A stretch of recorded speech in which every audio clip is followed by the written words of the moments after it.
In the summer of '73, US scientists did a remarkable experiment. The driver of this car had told no one where he was going.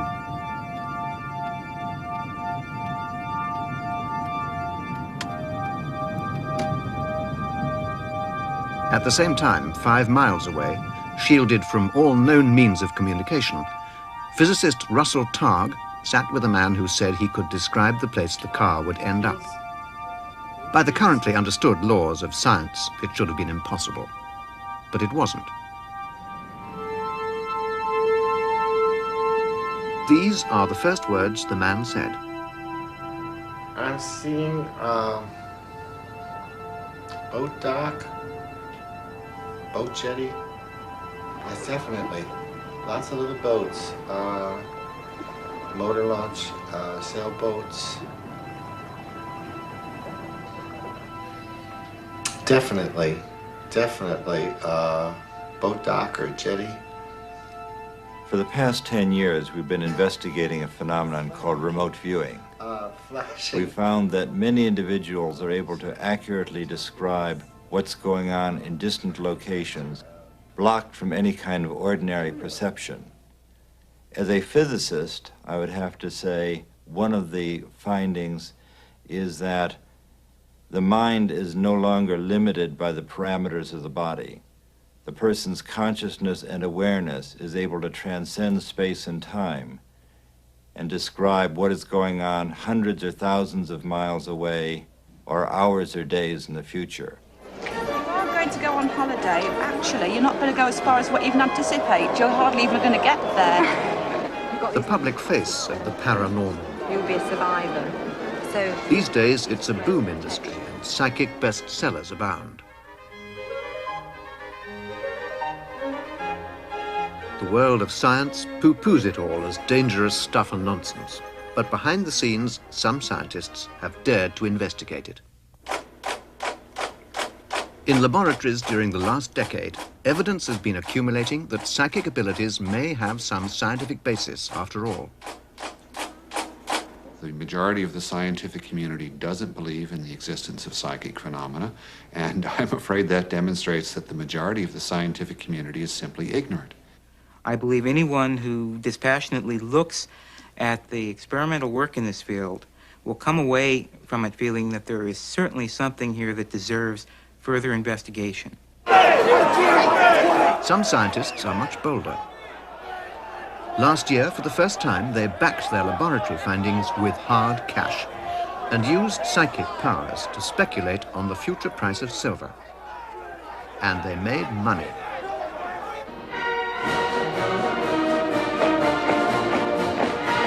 But in Russia, psychic research appears to have a more sinister face.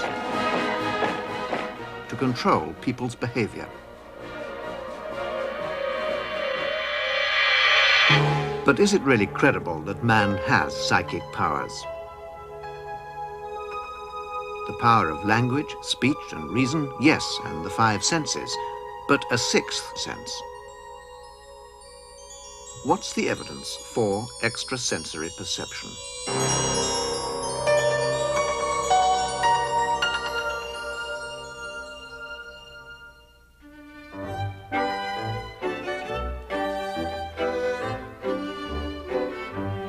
For the Victorians, mind reading was just a pastime. They called it telepathy. But in 1882, a group of distinguished British academics founded a society to investigate paranormal phenomena scientifically. Although their main interest was in contacting the dead, their first research project concerned the living.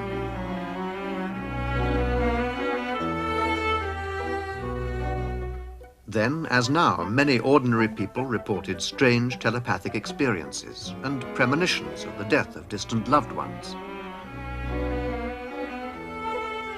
especially when the death was unexpected or violent.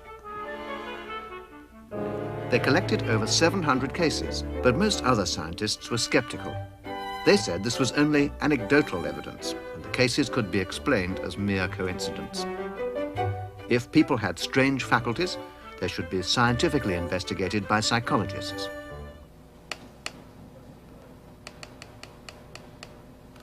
Psychology as a science really began in the 1930s, when Skinner's work on pigeons said conditioned reflexes explained the mind and faculties of man. An American botanist strongly disagreed. His name, Joseph Banks Rhine. If religion could refute materialism, it would be in a much firmer, sounder position because it stands on the assumption that there's something spiritual or extra-physical about man. In 1935, Rhine came here to Duke University, North Carolina. It's a leading center for science and medicine, but it's most famous, some would say infamous, as the place where he began research into psychic powers. Aiming to put it on a scientific footing like conventional psychology, Rhine called his research parapsychology. He began with these 5 now famous distinctive cards. With cards, he could use statistics to assess the results of his experiments. A typical test of a subject's psychic powers. She has to guess the order of a pack of 25 cards dealt face down by the experimenter. She points to each symbol to indicate her guess. There.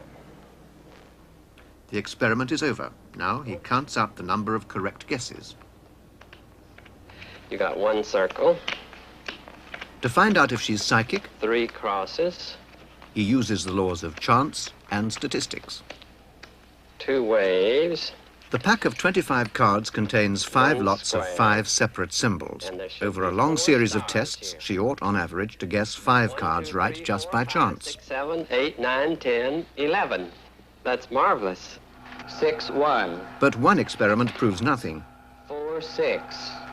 Rhine did thousands of 2, trials 2. on hundreds of people. This one tests mind over matter. Affect the fall of dice to make, say, double 6. 5, 1. 2, 1. Constant testing was necessary because for statistical proof, they needed consistent scores above chance. One complex experiment on foretelling the future. She has to list these symbols in the order she thinks the experimenter will list them after the test. A special book of random numbers tells him what order to put his list in. So this is a very good score. You would expect a score of 5 by chance, but you have a score of 11. So that's really very fine. Rhine identified 4 psychic abilities: telepathy, mind-to-mind communication; clairvoyance, seeing things at a distance; precognition, knowing the future. These he called extrasensory perception. On its own, psychokinesis, moving things at a distance. And they were all called psi. Rhine said he had firm proof for 3. We can say that clairvoyance, precognition, and PK, a moving target, are in this very firm category. It begins to look as though it's the capacity, psi capacity in general, including ESP and PK, is a natural property, natural capacity. Mark Hansel is Emeritus Professor of Psychology at Swansea University in Wales and is widely regarded as the world's most authoritative critic of research in parapsychology. He says Rhine's experiments were poorly conducted, his evidence was feeble, and, in any case, against common sense. There are plenty of cases of everyday activities which, if telepathy were possible, or precognition, or psychokinesis, this would become quite manifest. If anybody was telepathic, they should be able to quite easily demonstrate the effect to anybody. I'd be completely satisfied by just talking to the person for a few minutes and asking to say what I was thinking of. No difficulty. With the experiments, there'd be no difficulty. If if one could confirm the result. But the plain fact is that they don't confirm. The results are entirely what one would predict from a normal knowledge of the way people behave in experiments and the way people... the past history of the subject, for example, which shows that there's a very, very high incidence of both experimental error and straight outright trickery in parapsychology. Since the 1930s, about half a dozen experimenters have been found fiddling their results. The most celebrated was in the 50s, a Briton, Dr. S.G. Soule. But more damning for Rhine was that other scientists couldn't repeat his findings, and Rhine himself found his own subjects' initial high scores tended to decline, making convincing statistical proof hard to get.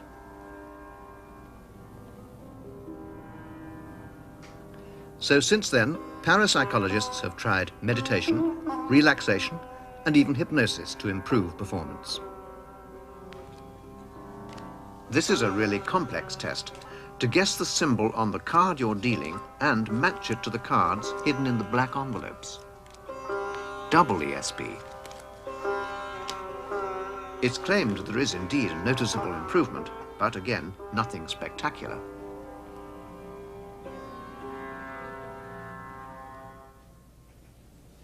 But at the City College in New York, Professor of Psychology Gertrude Schmeidler found a new way of improving on Rhine's results. She did a mammoth series of experiments to test her theory that certain groups of people are better at ESP than others. The test conditions looked watertight as well as impossibly difficult. The lists of ESP symbols were hidden sometimes hundreds of yards away.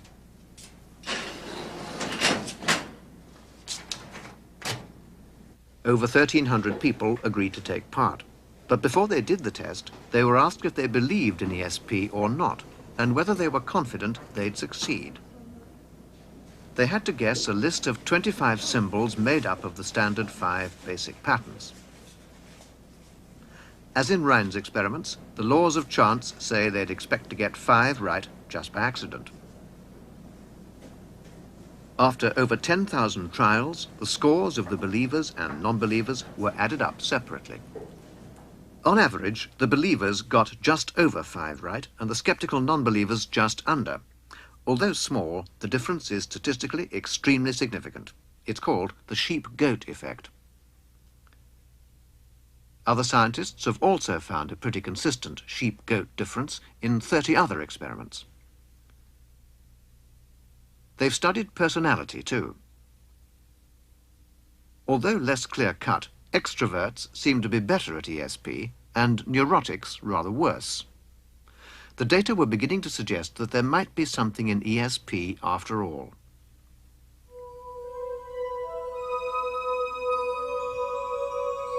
So, what's the evidence for the first ESP faculty? Telepathy. Parapsychologists knew that people often reported psychic experiences in their dreams. So in the early 60s at the Maimonides Medical Center in New York, controlled experiments were done in dream telepathy. A picture would be looked at by a sender who tried to transmit it to someone asleep in another room. During the night, the sleeper was woken and told to say what he was dreaming of. This is a recreation of a typical nightly trial. And a lady, a goddess, came walking over the ocean, and in her right hand, she let loose a butterfly, a green and pink butterfly. The laboratory reported significant results in 9 out of a total of 13 studies, which led Charles Honiton to design an even better experiment. Dreaming, hypnosis, meditation, and similar states do share certain common characteristics, the most important of which seem to be that they are all associated with functional sensory deprivation. So we developed a technique that involves a mild sensory deprivation or perceptual isolation procedure called Ganzfeld. Red globes over the eyes, white noise in the ears. A sensory deprivation technique developed by a German who called it Ganzfeld, meaning whole field. Again, the subject tries to pick up any telepathic transmission from the sender in another room. She's looking at Viewmaster slides of Las Vegas. This experiment is not a simulation. It was filmed as it happened. These were the subject's words. Some kind of a landscape.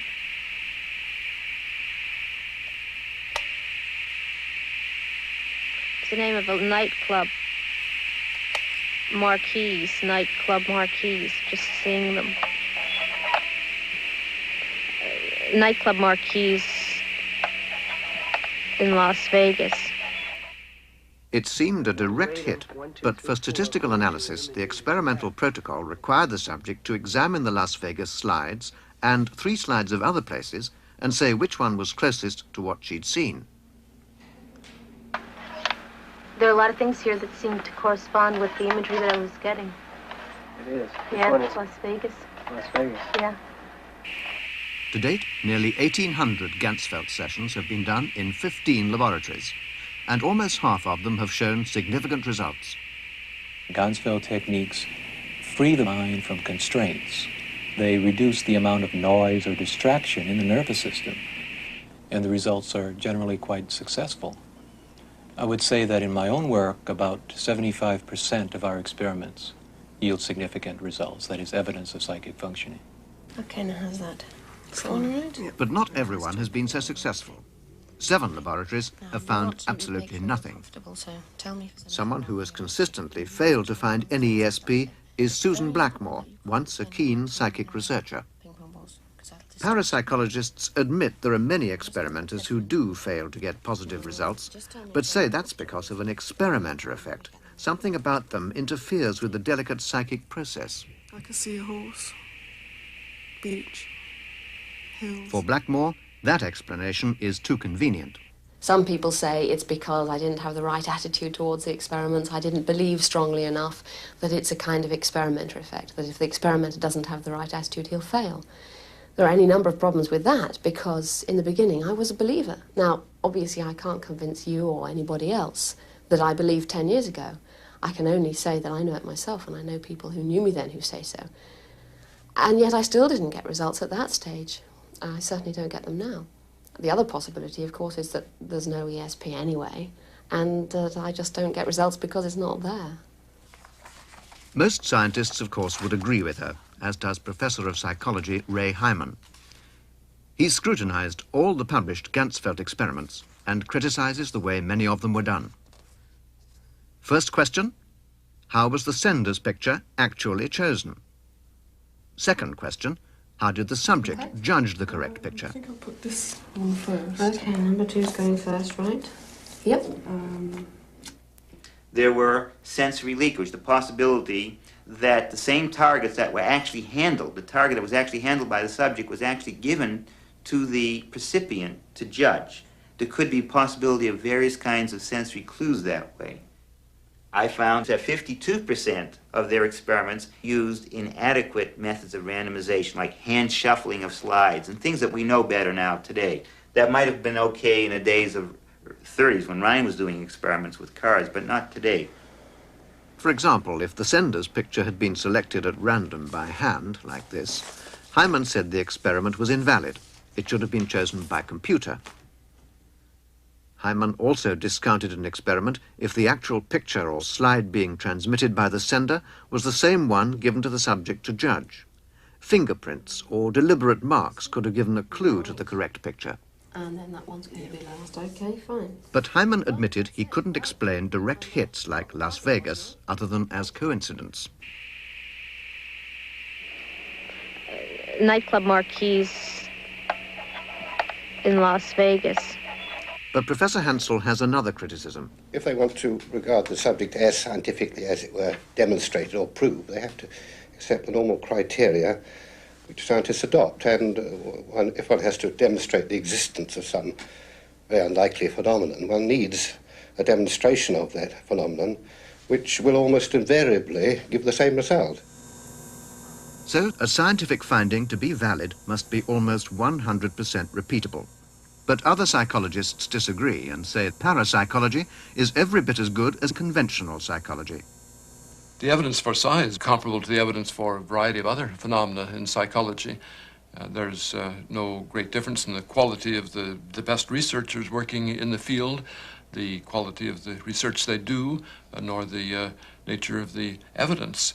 It is true that the phenomena cannot be demonstrated on demand in the way in which in an elementary physics laboratory you can count on everybody's demonstrating exactly the same phenomenon. There's nothing like that in parapsychology. There's nothing like that in some fields of psychology, too. But because the phenomena don't seem so intrinsically unbelievable, people don't often put them to the test. Where they have been put to the test, there's often a lack of repeatability, too. In parapsychology, as in many fields of psychology, there is still a kind of repeatability in the sense that if a particular kind of experiment is done in many different laboratories by different people with different specific circumstances, similar results turn out very frequently, though not always. But the fundamental objection to the claims of the parapsychologists is that psychic phenomena appear to conflict with the laws of nature, and indeed physics, one of the most advanced and successful sciences in the world.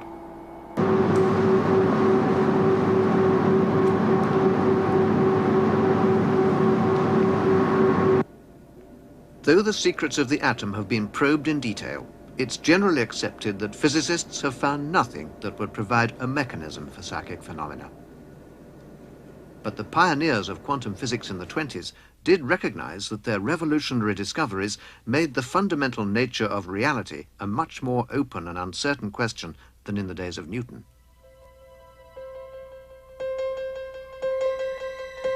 Classical physics believed matter followed regular, determined laws.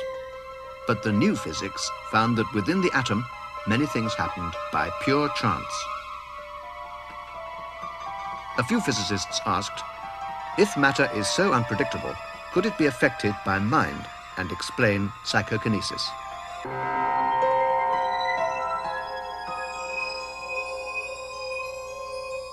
Some people, it said, have the power to move objects merely with their mind. Dr. Helmut Schmidt is a former research physicist with Boeing. He claims that mind can indeed affect the fundamental particles in matter.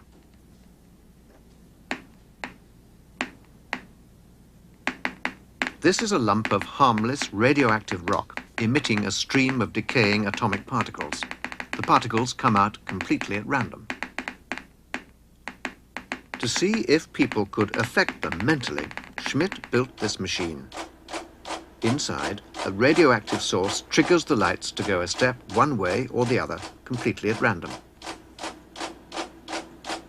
Physics says there is a time when this atom decays is determined by pure chance.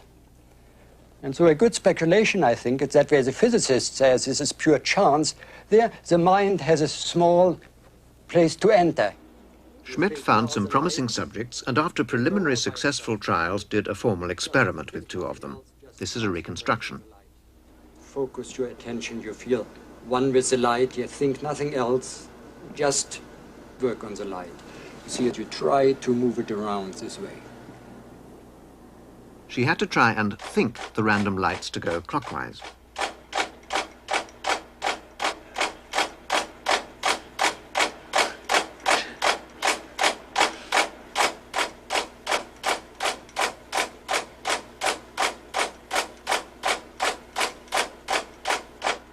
The second subject had to do the same. Ready and go.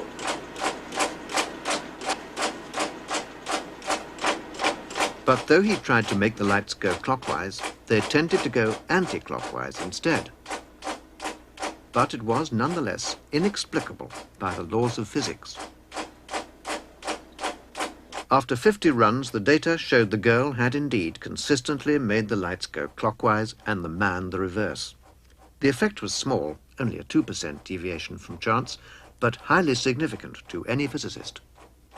It looks like a small effect, but we did the experiments long enough that we could say it was not chance anymore. These people were not lucky. It was a real systematic effect. And 2% may not play a big role in, you ask what it is good for, but from the basic viewpoint, there is something which is inconsistent with physics. And we certainly are used to work with small effects in physics. Obvious thought, was his machine really random? Well, Schmidt tested it exhaustively, but he reported that when no one was trying to influence it, the lights moved completely randomly. But Professor Hansel believes the results can be explained by fraud. It is possible for that either the subject or the investigator or some other person could have contrived to produce that result. If I was the subject, I think I could. I can't be certain because I haven't had this confirmed by Schmidt, but I think I could, with a little cunning, affect the apparatus to try to achieve a high score. It's also possible that that machine can be fiddled in some sort of way by the investigator, using his nail file or some such thing in the printout apparatus. Naturally, Schmidt totally rejects Hansel's explanation. He says his machine had elaborate safeguards to detect any malfunction, including tampering, and there were 2 permanent records of each trial, in the machine and on tape. Even fellow critics question Hansel's approach. Hansel has a tendency to believe that if any experiment can be shown to be susceptible to fraud, then that immediately means it no longer can be used as evidence for psi. I do sympathize with the parapsychologists who rebut this by saying, well, that can be true of any experiment in the world because there's always some way you can think of how fraud could have gotten into an experiment. You cannot make a perfectly 100% fraud-proof experiment. This would apply to all science. Another of Schmidt's mind-over-matter experiments. Here he asked 35 subjects to try to make the red light come on more often than the green. This time, the experiment was run from 30 feet away in the basement. The lights were controlled by one of 2 random generators, which swapped between each other, also at random. One generator had much more complex electronics than the other, but interestingly, the subjects did equally well on both, scoring 4% above chance. Schmidt concludes psychokinesis must be goal-oriented. People seem to be able to make it work without understanding how they're doing it. But Professor Hansel's not impressed. It's very difficult to see why so much interest and time has been spent on these experiments. If Schmidt could get a reasonable demonstration and get about 4 other people or 4 other departments to replicate, get the same result, then one should start taking interest. And other people could see if they could get the result. And if it was possible, one would expect that in a very short time it would be completely established that using this apparatus, that people could affect the apparatus and change the emission of electrons, whatever Schmidt claims is happening. But until that happens, it's much more likely that these particles obey the normal laws of physics as we know them at present. But using identical apparatus in 1981, Dr. Dean Radin, a psychologist at the prestigious Bell Laboratories, published a successful replication. A year later, Dr. Robert Morris at Syracuse University published another replication. Charles Honiton did 3 replications in the mid-70s. In fact, 19 scientists have confirmed Schmidt's findings, including plasma physicist Robert Jahn. He's Dean of the School of Engineering at Princeton University, and in February 1982, he presented the data from a 15-month study of psychokinesis on random events inside a solid-state electronic component, with very similar results to Schmidt. Schmidt now believes his fellow physicists can no longer ignore the evidence. If present physics cannot explain these phenomena, that means that physics isn't complete. And physicists are quite used to drastic changes. They have changed their worldview in the past very often. And so I would expect in the long run a merging between psi research and physics.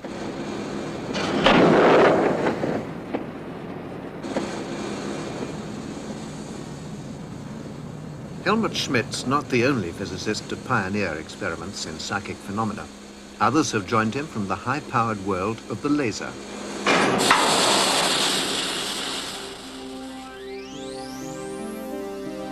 In 1977, 2 laser physicists published an account of their research at the Stanford Research Institute in California. Harold Puthoff is a laser patent holder, like his colleague Russell Targ, and they've made an intensive study of the third major psychic faculty, clairvoyance. The ability to perceive things hidden or at a distance. They called it remote viewing. For the past 10 years, we've been investigating a phenomenon called remote viewing.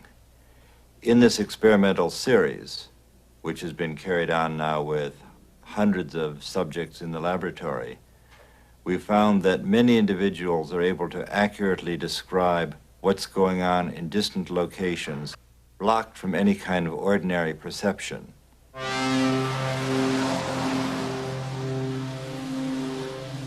Stanford Research Institute is a major scientific establishment that handles hundreds of private and government research projects a year.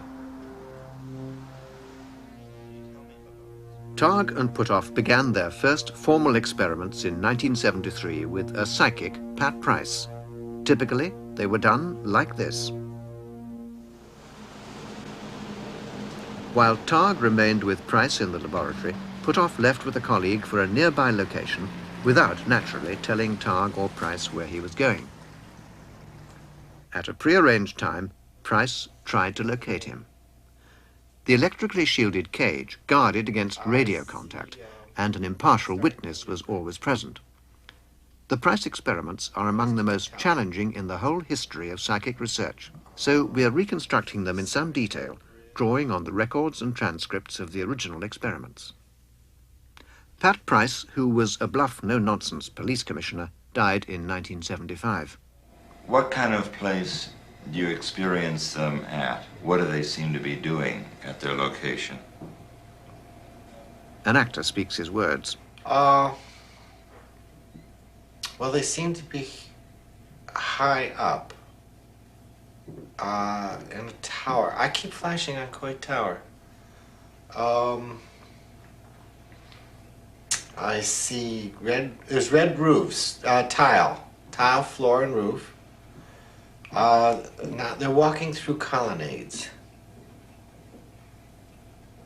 It seems to me this it's a building, a separate building by itself, a library, a museum of some kind.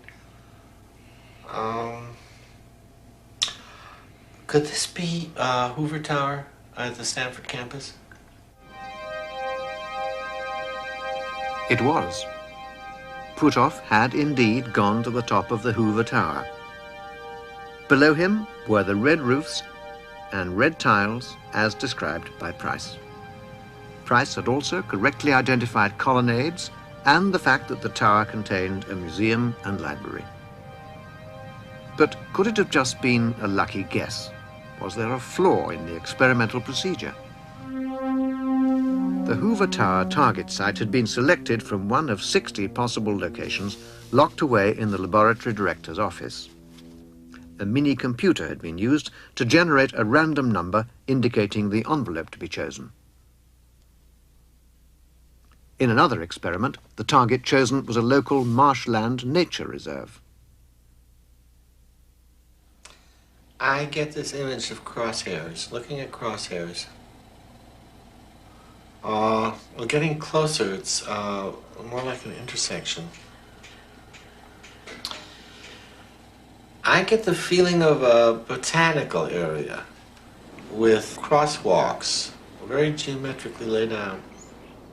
A direct hit, but notice the catwalks can only be seen as crosshairs from the air. Another target site, swimming pools. I get the impression of a water treatment plant. It looks like water storage tanks. There's a service road down here. Price sometimes drew what he saw. Chain link fence. We were surprised at the accuracy that Price was able to generate in his transcripts. In one of the cases where the target was a swimming pool complex, he actually described the dimensions of the pools to within 10% of their physical size. When he looked at the various sites he was able to describe for us, it was as though he came zooming in from thousands of feet in altitude, scanned the Bay Area until he found the people at the target site, and then described what they were looking at. It was not as though he was reading their mind, because frequently he would describe items at the site that the outbound experimenters hadn't even seen. For the fourth experiment, the laboratory director took matters into his own hands. Wondering if there might be some hidden flaw in the procedure, or indeed outright fraud, he drove out of SRI with Puthoff with deliberately no idea of his final destination.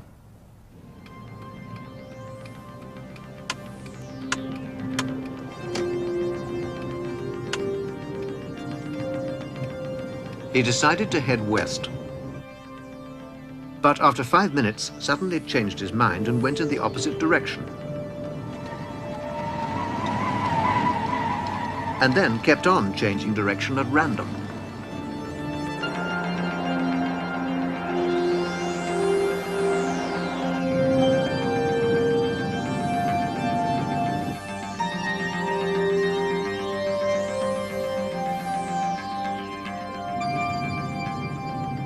He finally ended up about 5 miles up the coast at an out-of-the-way marina. Can you tell me what you're experiencing with regard to where our outbound experimenters have gone?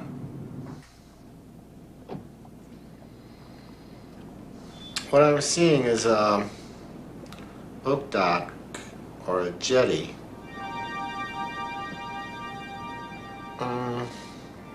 It's about in that direction from here. Yes. A lot of little boats, motor launches, sailboats. Some of the sails are furled. Boat dock or jetty. It's funny. Something flashed in. Chinese or Japanese pagoda-like effect. Does that pagoda effect have anything to do with the boat dock that you saw initially? Is that near where they're standing? It's behind them.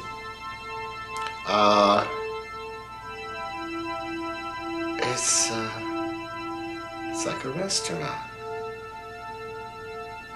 Highly manicured lawn. Where the hell would that be? The building was indeed a restaurant.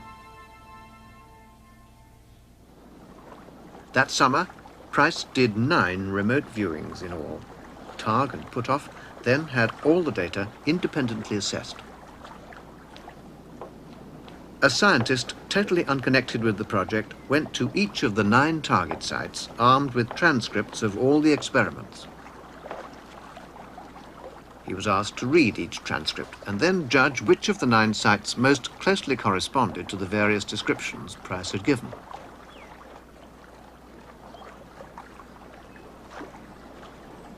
It was a final, completely objective test of whether Price really had been as psychic as he seemed. The results confirmed just how accurate Price had been. Out of the 9 sites that he'd remotely viewed, no fewer than 7 of his descriptions were clear enough for the judge to correctly match them to the actual site. Inevitably, results like that have drawn the critics' fire. Dr. David Marks is universally acknowledged as the world's leading critic of remote viewing. He's a psychologist in New Zealand and has conducted remote viewing experiments himself, but without success. Well, I used to think that the Targ and Puthoff experiments might have been a genuine phenomenon, but after looking at their data and doing my own experiments, I've concluded that it's one big illusion. An illusion not because of the way the experiments were carried out, but because of flaws in the judging procedure. After scrutinizing the transcripts, he said the results had another explanation. I discovered that there were all kinds of cues littered throughout the transcripts. For example, dates, times, references to previous experiments that had been conducted earlier that day or the day before and so forth. And it also turned out that the list of places for the Price series had been given to the judge in exactly the correct order. so that it was possible to combine this information, to put the transcripts in correct order, and naturally produce a perfect matching with the target list. These are some examples of the cues Marx picked out from the transcripts. They were casual remarks made during the various experiments, but Marx said they would be sufficient to give the independent judge clues to the order in which the experiments were carried out.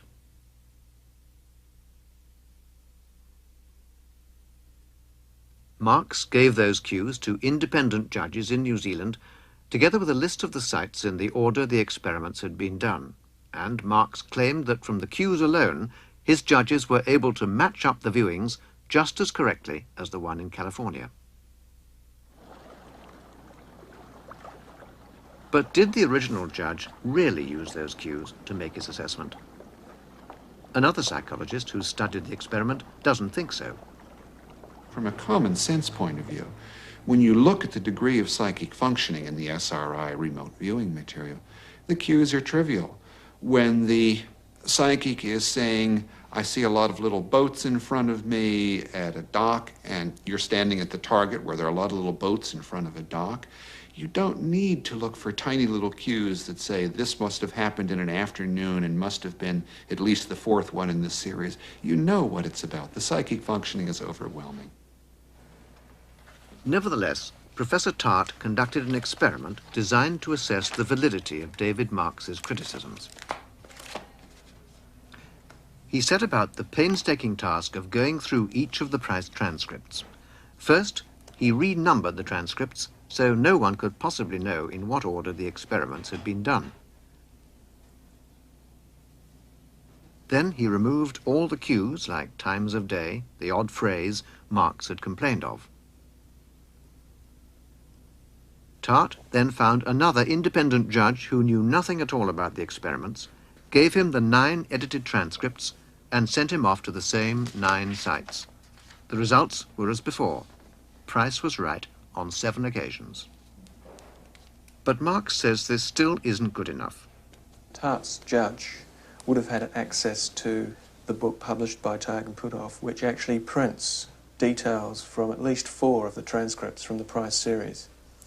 And so either by just looking it up in the book or by using memory from previously reading the book, the judge could have matched up the transcripts quite correctly by totally non-psychic means.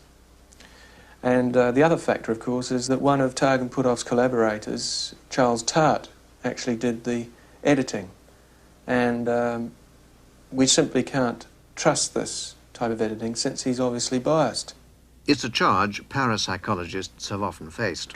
This is what scientists call an ad hominem argument, and it's a wonderful compliment to one's professional integrity, because it means that what you've done is so obviously correct that your critics are reduced to questioning your integrity. I'm flattered and honored. Russell Targ has a more unorthodox response to his critics. Well, there's of course no way to deal with people who don't want to know. By and large, the critics who've been interested enough in our work to come to our laboratory, we have asked them to take part in experiments and experience remote viewing themselves. We'll sit them down, have someone go and hide in the Bay Area, and then with a lot of preparation on their part, we will be able to elicit a remote viewing description from them, which is often very accurate indeed. And the activity of experiencing successful psychic functioning has been a substantial motivation to skeptical people change their mind. Sympathetic scientists at SRI tried first. This tennis court was the target, and this is what was drawn.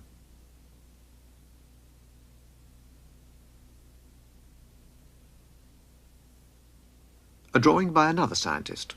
He described a building 40 feet high with a symbol on the wall. The target was a windmill 5 miles away. A totally skeptical scientist made these drawings. The target was a merry-go-round. How does Targ get ordinary people to do it? We spend a lot of energy getting their agreement that it's permissible and expected for them to succeed. We think it's important in dealing with viewers, especially inexperienced viewers, that we portray psychic functioning as an ordinary and desirable and useful mental ability. But in science, the key test of an experimental finding is whether it can be replicated. Dr. Elizabeth Rauscher is a theoretical physicist who has also investigated remote viewing. She's done 8 full-scale studies and replicated the SRI findings in 6 of them, sometimes over very long distances. One of her subjects tried to describe where someone was 2,000 miles away in New Orleans. Circular patterns and rings and discs, as if looking down on them from the top. It looks like a large saucer just sitting in the middle of a city. The person was here, at the Superdome. Remote viewing has even been tried across the Atlantic. Marilyn Schlitz, at 26, is one of the youngest of today's parapsychologists. In 1979, she published her first successful replication of remote viewing with 24 students as the viewers, and then decided to have a go herself. At noon every day for 10 days, she tried to find a friend of hers in Rome. He visited a different place each day, chosen at random.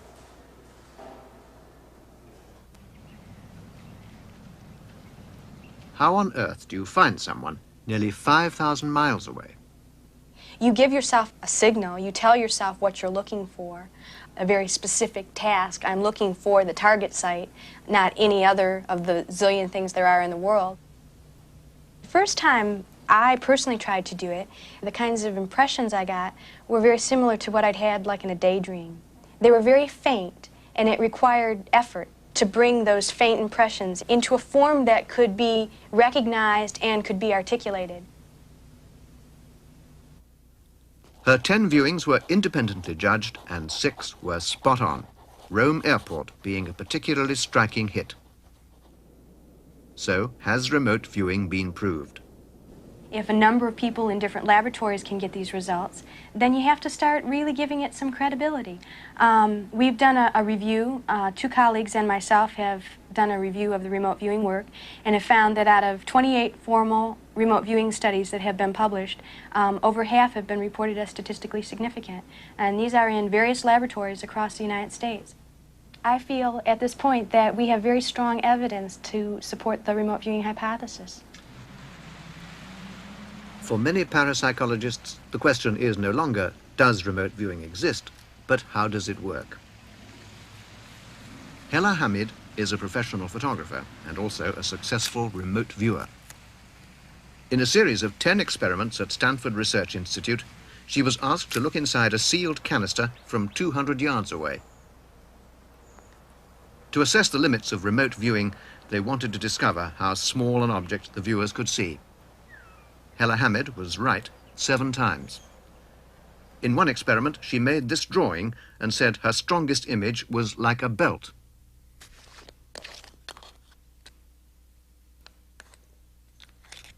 Inside the can was this leather belt keyring. In another experiment, she described a long, thin, silver-colored object with a nail head at the end. The hidden target was a bobbin and pin.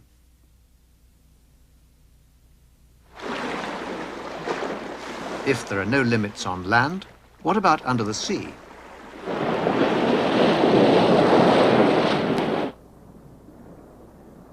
Seawater is an excellent shield for virtually all electromagnetic radiation. Would it interfere with remote viewing? Apparently not.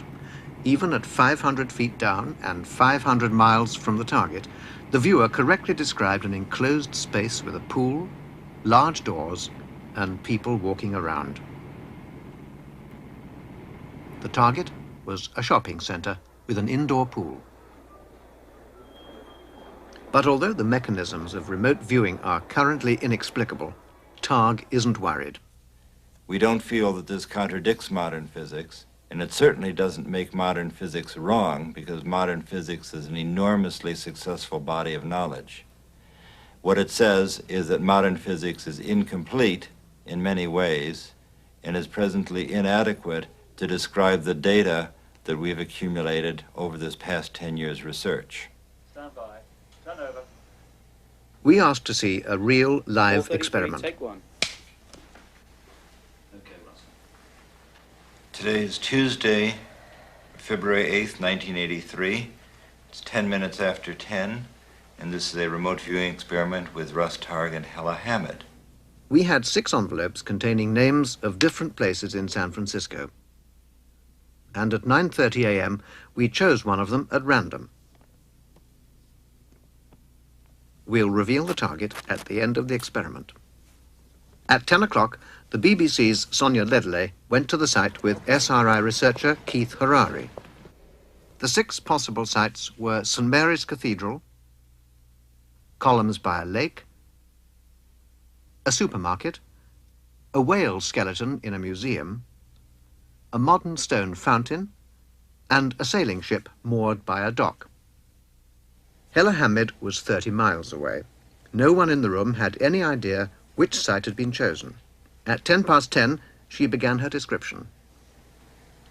I've been having for quite a while an image of a very narrow light streak in the middle of a dark area, and I'll draw it in a minute. Very geometrical. It's a diagonal kind of. This is the light wood, you know,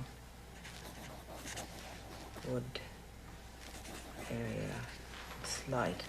It's beige. Okay. And then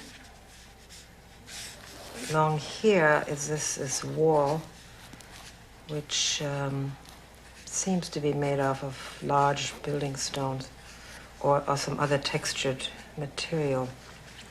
Can you pull away from the wall a little bit? Okay.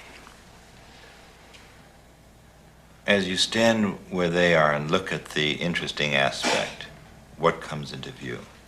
You just pop your eyes open and look at the thing that they're standing at, looking at. They seem to be looking at some small detail of something.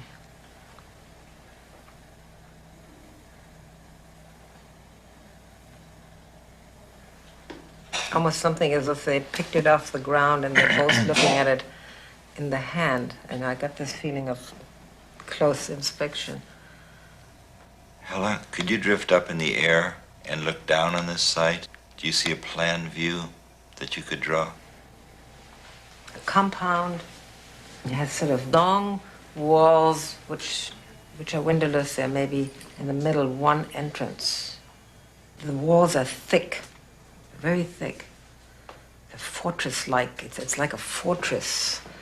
I would say it has a mausoleum kind of feeling. It's sort of silent. That's why I would tend to think it's not something that is being used. It's quite a silent place. Inside too, there is almost no activity.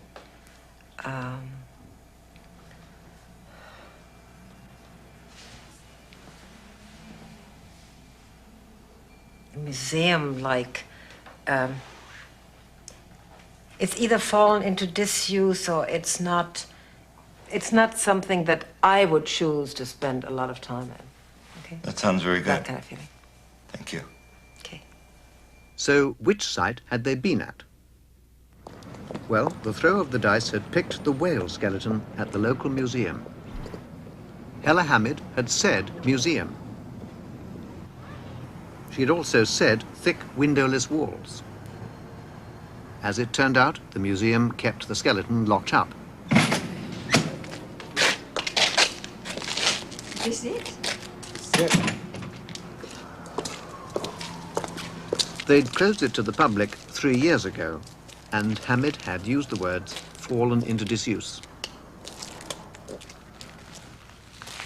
But she didn't report seeing the whale skeleton itself, although she had said mausoleum. She also said she got the feeling of close inspection. Sonia had indeed examined this stone.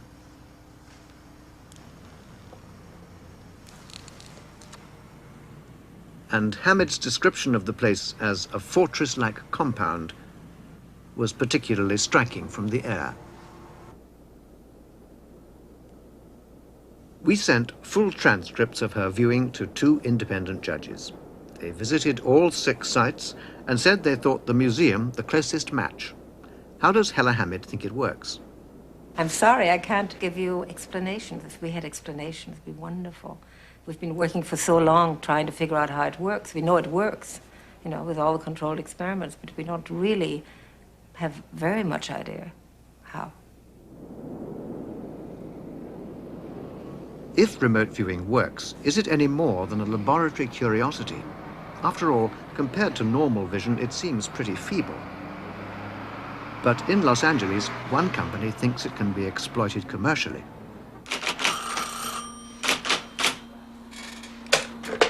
Good afternoon, Mobius.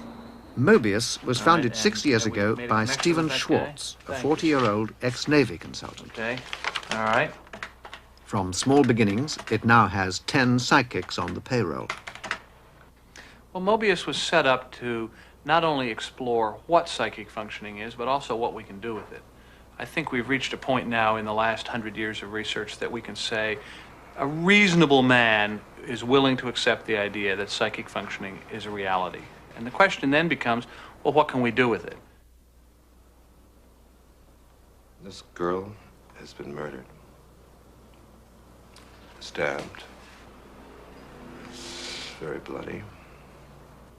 And I see this strange, kind of narrow room where the murder was committed. It was almost maybe like a mobile home. I think the man who did it is dark. For $5,000, Mobius will help you solve a murder case. The use of psychics by the police has a long and controversial history. Some report successes, others abysmal failures, and 2 controlled studies found psychics were useless. But Schwartz has a new system. He might have tattoos on his arm. I see a tattoo on his arm. The man is olive-complected, dark brown hair, brown eyes. He has a mustache. He's very clear in my mind's eye right now. In the same way that a journalist would talk to a lot of eyewitnesses, we have several psychics each picking up the same information and then average out their reports and come to some general consensus of what did in fact happen. I see him driving. We need to stop thinking of this as something that is occult or weird. We need to begin to think of this as a kind of remote sensing technique that has a signal-to-noise problem. Lancaster County Police Headquarters in Pennsylvania. Recently, they asked Stephen Schwartz to get his psychics to work on 2 unsolved cases. The one we saw earlier is still sub judice, but the district attorney, Michael Rank, was prepared to talk about the other, the case of a missing girl. I sent Mr. Schwartz a photograph of the missing girl and told him that we had a 14-year-old girl who was missing and we'd like to know her whereabouts and her condition. 2 psychics were given this photograph and nothing else. Both of the respondents indicated that we had a dead person rather than just a missing person who was alive, some unknown location. Both of the respondents gave a cause of death, which at the time seemed to be paradoxical. One said that the cause of death was suffocation. The other said, I believe she was struck on the head. That didn't make any sense at the time, but when we discovered the remains, that turned out to be exactly what happened. She had had a stocking stuffed in her mouth, which caused a blockage of her throat airway. She had been struck on the cheek, causing fractures which extended into the sinus area, which would have caused bleeding to block the nasal passages. So after she was struck on the head, the bleeding blocked her airways and caused her to suffocate. Rank said the psychics were also accurate about where they'd find the body. It's impressed me enough to try it when we don't have anything else going. I think that naturally you couldn't use this as an investigative technique in every case. But if you've run down all your leads and you've got no place else to go, I think that it can give you some fresh approaches and it can stimulate the thought processes of the investigators. Mobius have also gone into archaeology. In 1977, they located an unknown sunken ship. But their biggest project was to get psychics to find a buried city near Alexandria. Archaeologists already knew the city was somewhere in a 200 square mile area. Schwartz's psychics were spot on first time, locating this building and even describing some of the objects that would be found. The psychic is a kind of remote sensing device which will provide us with a signal that has useful information in it. This is not a cure-all. It is not a magic bullet. It is not weird. It is a new tool that needs to be studied and that I think has a contribution to make to both science and humanity. The most widespread application of psychic powers is claimed by healers. They've had a long and distinguished history. Healers always have a steady stream of patients medicine has rejected as incurable. Healers believe that it's possible to cure disease using only the power of their minds. Mind over matter, psychokinesis.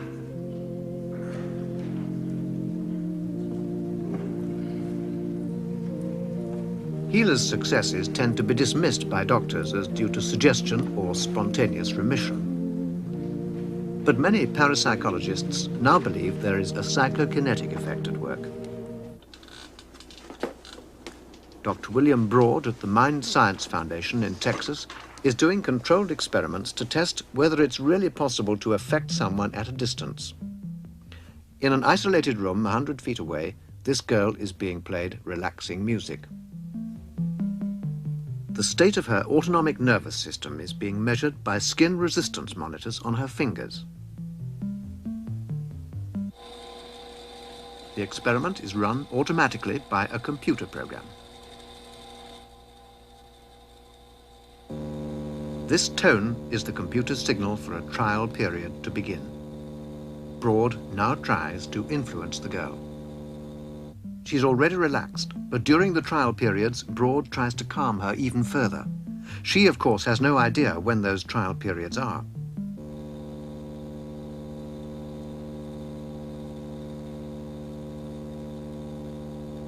A trial period ends after 30 seconds. Broad stops influencing, and immediately the pen trace, having been quite flat, starts to move. What we're showing you is not a simulation or a recreation. The experiment was filmed as it happened.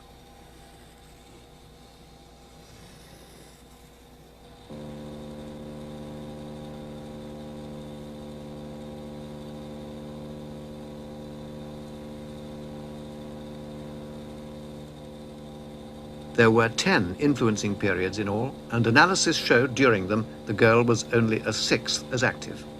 These results are consistent with results from other laboratories that people can influence a variety of biological systems. We've done over 50 sessions like this, and overall the results suggest that one person is able to influence at a distance and mentally the physiological activity of another person. And since we've ruled out all possible conventional channels, then the only possibility that remains is a psychic influence.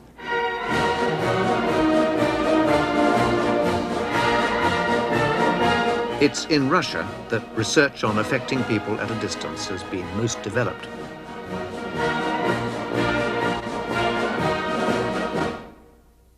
The interest of Russian scientists in psychokinesis may have something to do with this woman, Nina Kulagina, and her apparent power to affect matter.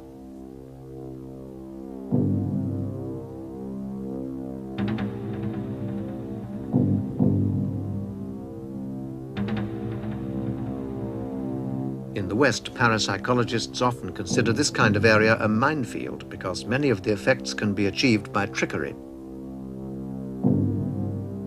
But in Russia, psychokinesis is taken very seriously.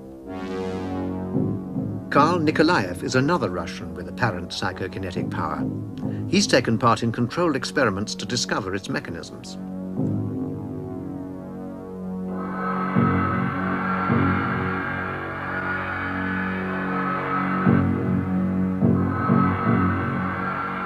He could apparently light a lamp at a distance of 2 meters.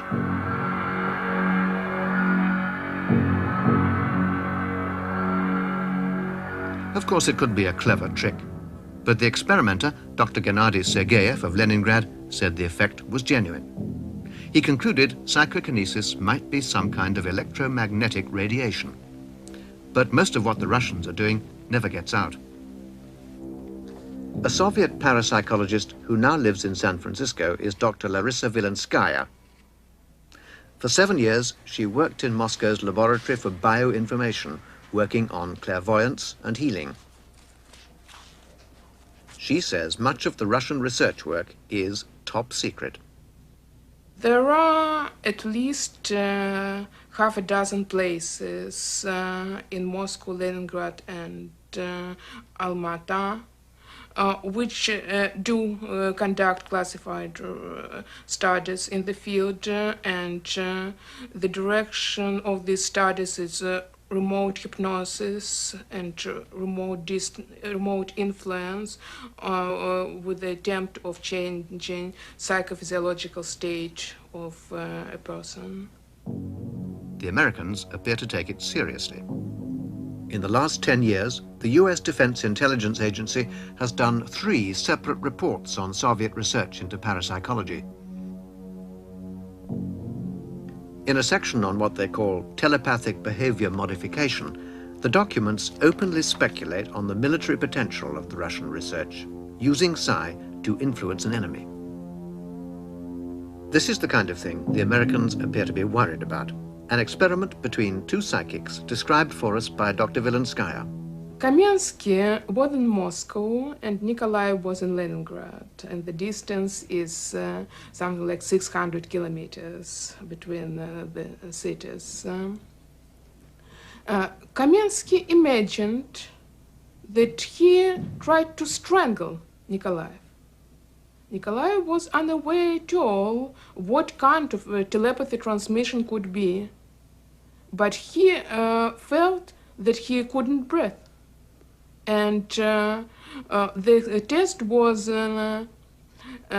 accompanied by physiological monitoring, and this showed that the psychophysiological state of the subject was so dangerous that the physicians wanted to stop the test immediately. He was on the edge of unconscious state, and suddenly everything disappeared and he came to normal state just because Kamensky in Moscow stopped to transmit this image. Just mental transmission, no devices, nothing, just power of our mind of a trained person.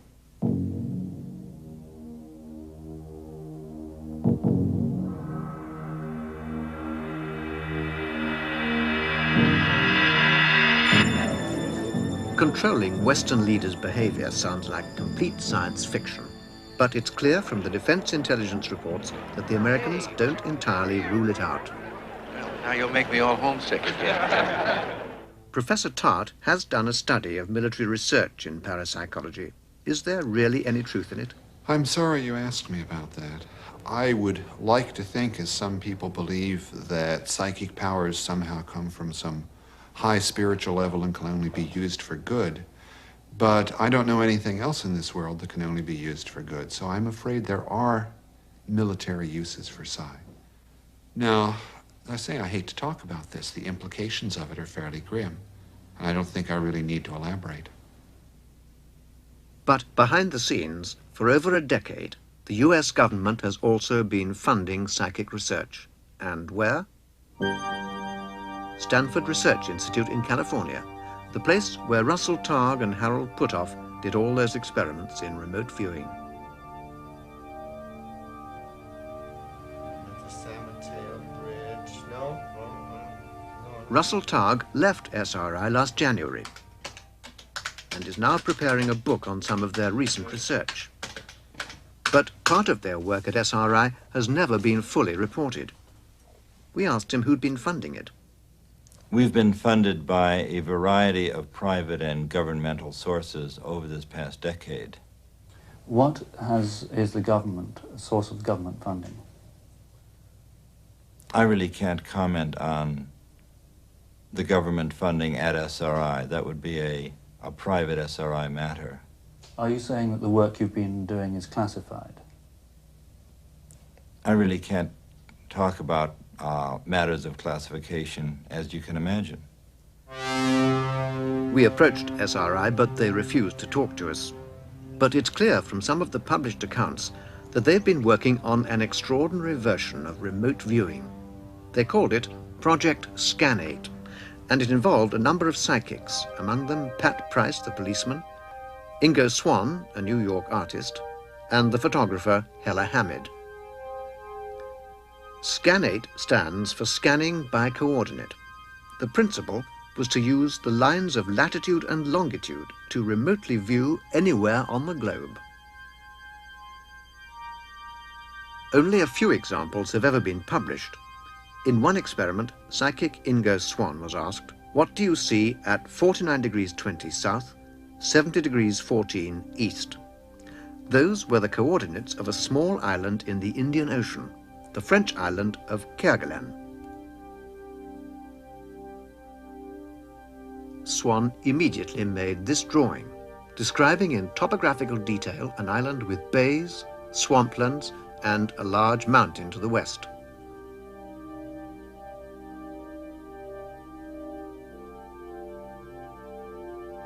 Hella Hamid, who also took part in Project Scan-E.A.T, answers the obvious objection. People will say, oh, well, she knows her geography very well, and that obviously must be in the Indian Ocean and so on. We've done a lot of it, of translating the coordinates into binary numbers, which I have absolutely no idea what binary numbers are, other than it's a series of ones and zeros. And that worked very well.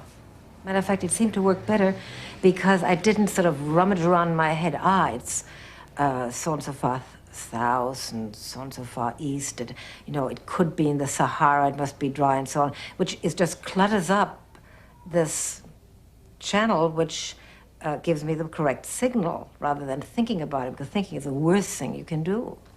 Absolutely the worst. For the Americans, the military potential must have seemed obvious, particularly after Swann was given the exact coordinates of a secret East Coast Army base, and he produced a drawing of the layout of the site that was reportedly correct in every detail. So, are they spying on Russia? Well, they say in theory they can view anywhere on the planet, and in one experiment the target was a small Russian town near Gorky called Kamenka. It's a center for the lumber industry, so there are logs everywhere. Psychic Keith Harari produced this drawing. It accurately showed a hill and buildings surrounded by poles. But have they viewed military sites? Well, in Washington, in a recent interview, the chairman of a congressional subcommittee on the intelligence services, Charles Rose, defended the SRI work by implying that military satellites had been used to verify it. All I can say is that if the results were faked, our security system doesn't work. What these persons saw was confirmed by aerial photography. There's no way they could have been faked. But why use remote viewing if you've got satellites? After all, spy satellites can now see objects only a few feet long. Hella Hamid's answer is that in some things psychics can do very much better than satellites. Can you see things like buildings? Oh, of course. Can you look inside buildings? I suppose. Can you look inside buildings? I think I have in the past, yes. As it were, through the roof? I don't know through what. Maybe through the cellar. And you can see what's going on inside? We have done experiments like that, yes. How detailed can you get? But I can't read. Pat Price could read. I can't. I'm quite illiterate psychically. You mean you can't read words or documents? No. Pat Price could read documents? I believe so. Of course, it's impossible to show absolutely that Pat Price or any of them could do what's been claimed.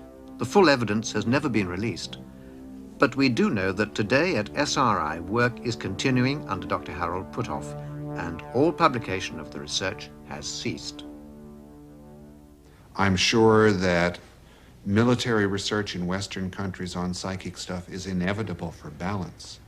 My only hope is that somehow our culture will come to its senses and support open, unclassified research on parapsychology with investigators who have a humanistic, positive orientation toward human nature, so we can balance the inevitable negative uses that are going to be developed.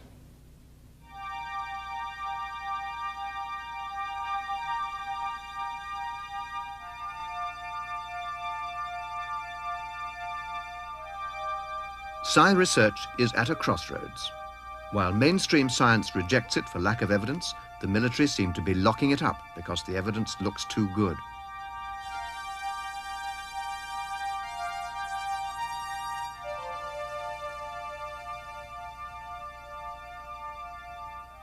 But last year, here in San Francisco, ESP entered the world of big business with the formation of a new company. It was called Delphi.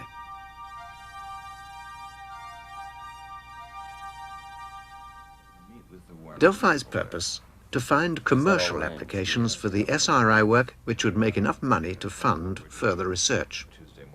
A board meeting. There's Russell Targ. Next to him, psychologist and psychic Keith Harari. He's been active in the field for over a decade. And you just get the final, and then we'll just come back that next week and put it together. The commercial expert is business consultant Tony White. Delphi project number 1. One of the areas that interests us a great deal is mineral, oil, and gas exploration. The ability to take remote viewing out of the laboratory and apply it in a real-world situation. Recently, satellites have been used to locate oil. Delphi believes remote viewing could do better by looking under the surface. Project number 2. We are currently negotiating and closing a contract with E.A.T.A, division of Warner Communications, for an extensive consulting series starting sometime this year, which will involve psychically enhanced video games to help people develop their psychic abilities and enjoy themselves while they're doing it.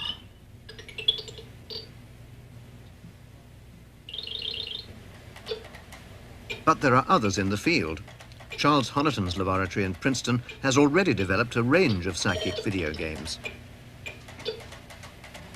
This is called Psyball. It's a test of psychokinesis.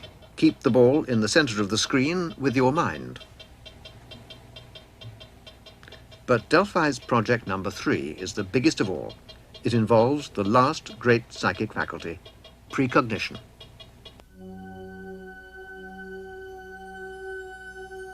Of all the faculties, foreseeing the future is the greatest challenge to our concepts of space and time.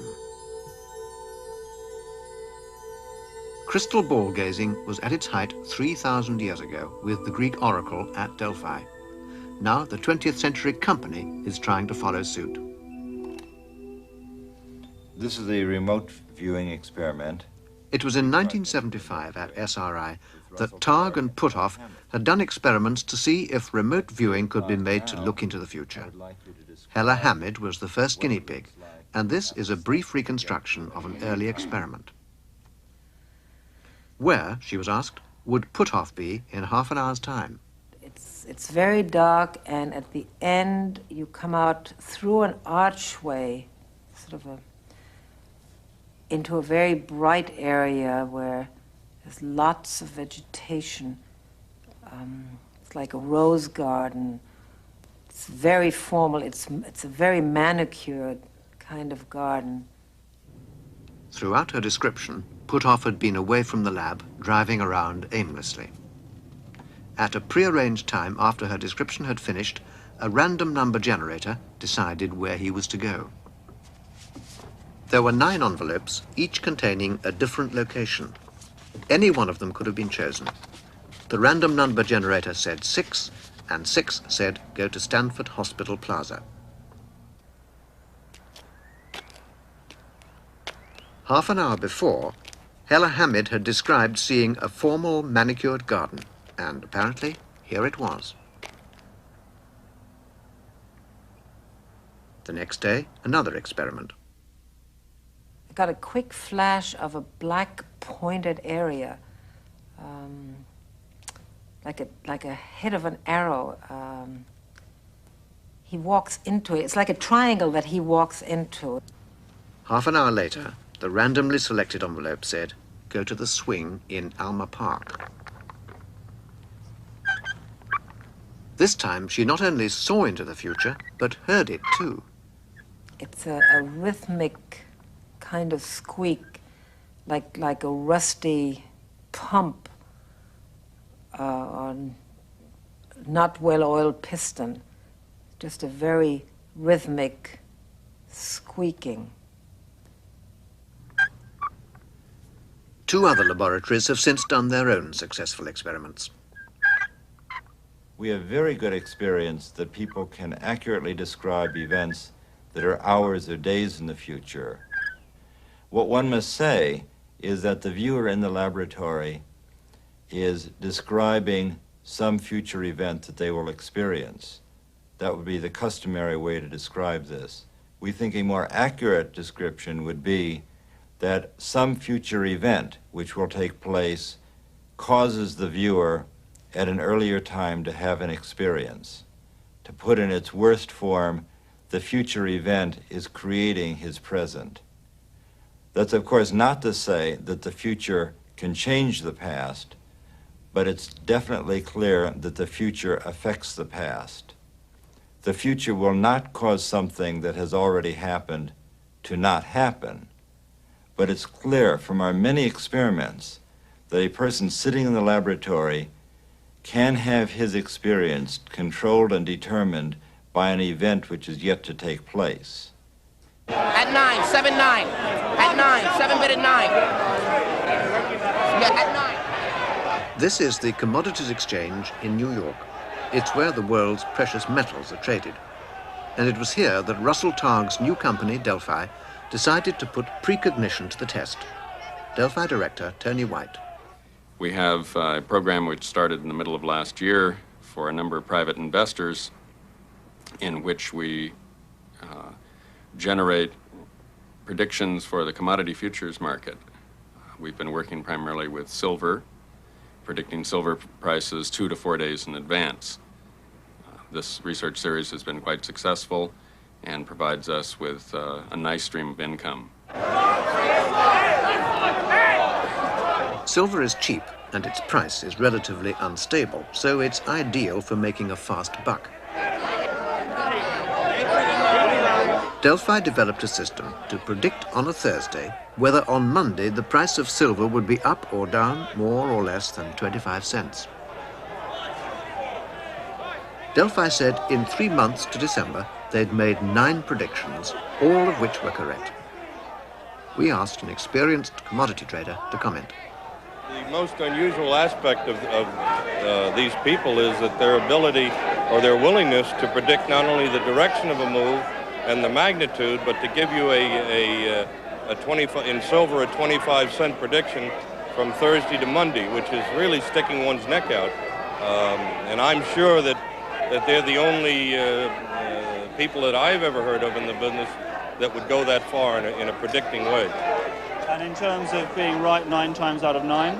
Well, again, being right in anything in life 9 times out of 9 is unheard of, absolutely unheard of. And in this business, it's incredible is a weak word. I'm trying to think of a better word. It's, I would say impossible. I'd like to see it done. And so did we. So we talked to the broker who had acted for Delphi. He had the complete records of the transactions. There were originally 9, from what I understand, 9 recommendations or forecasts which were made by Delphi, and out of which 7 were converted into actual trades.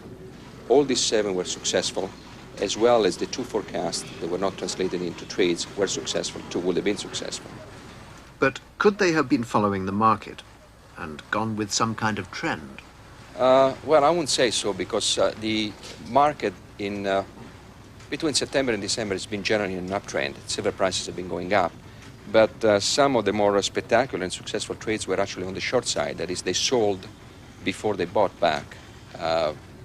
So in other words, they were making money in anticipation, or they were making a prediction in anticipation of the market coming down, so going against the trend. For example, they sold the market on September 17, and then they bought back on September the 20th, profitably against the main trend. There was a transaction between the November 19 and November the 23rd, also on the short side. Okay, Tony White, can you tell us how you did it? No, I can't. It's a proprietary process which we've developed through our research, and we plan to keep to ourselves. But it's done entirely psychically, is it? Yes, it is. No other information is of any use at all. Keith Harari had done the forecasting. Target? Probably something like this. Okay, do it again. Target? They said it was a modified form of remote viewing, but it didn't involve looking directly at the numbers on the board. Earlier this year, however, the system failed. But they say they've now ironed out the problem and are poised to re-enter the market. And they're more than satisfied with progress so far. Our investors made profits in the middle six figures, 1982. Middle six figures, but that is what, over $100,000? Six figures is the initial $100,000. So $500,000? Somewhere between 100,000 and $1 million. Parapsychology has come a long way since it guessed at cards. But orthodox science continues to reject it. After all, compared to our normal senses, they say, ESP and psychokinesis, if true, are feeble and erratic. And in any case, they violate the laws of physics and common sense. Extraordinary claims, they say, require extraordinary evidence. But parapsychologists say, today we now have that evidence in plenty. Historically, a lot of criticisms have been leveled against the area, which have all been met progressively. So now the scientist is left with two alternatives. Either these data are real and should be accepted as any other data, or some kind of fraud is involved. And this fraud hypothesis doesn't make sense in terms of the distribution of the effects and the people who are doing the experiments. It becomes almost as paranormal as the hypothesis under investigation to assume that there's some giant conspiracy of producing fraudulent data. Well, I think the evidence for the reality of psi is overwhelming. I don't see how any intelligent scientist can read the evidence for psi and doubt that it exists. Now, there are irrational factors that make people reject that, of course, but just the quality and sheer variety of the evidence is very powerful. Now, most scientists say psi apparently violates physical laws.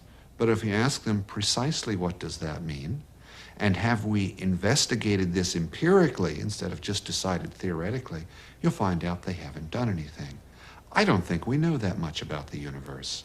And in fact, the exciting thing about psi is that while it appears to violate some of our known physical laws, understanding psi and beginning to fit it in with the other things that we know will mean we'll have a greatly expanded and more effective understanding of the ordinary physical universe. That's the challenge. That's what's really exciting.